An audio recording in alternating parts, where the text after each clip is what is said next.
Hello everyone, I heartily welcome you all to the Success Square channel.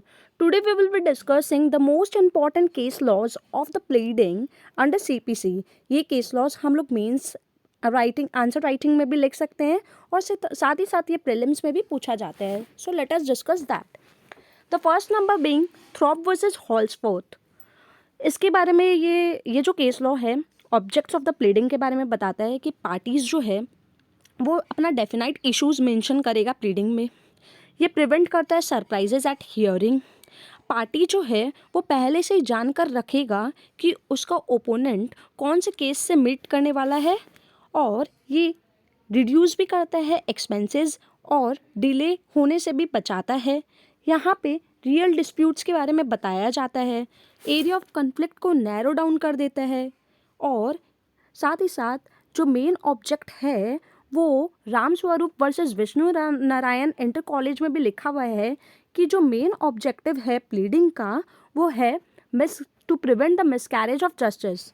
The third being Ram Prasad versus state of Madhya Pradesh. Pleading यहाँ पे बताता है कि contain करता है mixed question of fact and law. The fourth number being union of India versus Sitaram Jaiswal. Here it states that pleading includes material facts. The material facts, which means plaintiff's cause of action and defendant's defense, both are included in the pleading. The fifth one is Bhakti Hari versus Vidyavati. Here what is stated in this case law that pleading should be supported by affidavit. Here it is stated that. Now let us discuss the case law number 6, that is Ganesh Trading Company versus Moji Ram.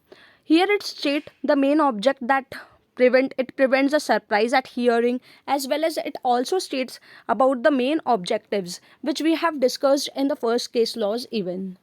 The seventh number being Uday Singh versus Madhav Rao Scindia. ये एक construction of pleading के लिए भी ये case law हम लोग highlight कर सकते हैं, प्लस मटेरियल फैक्ट्स के बारे में भी बताता है. Case law number 8 Madan Gopal versus Mamraj Maniram. Here it also states about the constructions of pleading. Ninth number being the Bharat Singh versus Haryana. It is just about writ petition. You can highlight this during that prelims examination. You can highlight this. You can write it down in the copy. The 10th number being Detai Kar versus Vasudev Pati. Regarding the amendment of pleading, you can highlight these two case laws, Detai Kar versus Vasudev Pati and Ganga Bhai versus Vijay Kumar.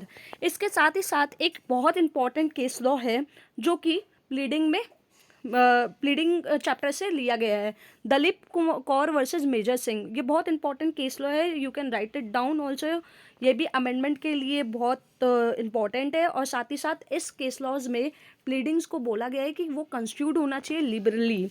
यहाँ पे determine भी किया गया है real controversies होना चाहिए उसमें और साथ ही साथ डिले नहीं होना चाहिए जब भी पिटीशन फाइल करते हैं.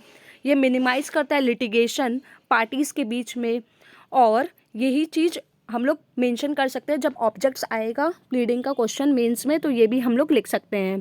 Thank you so much.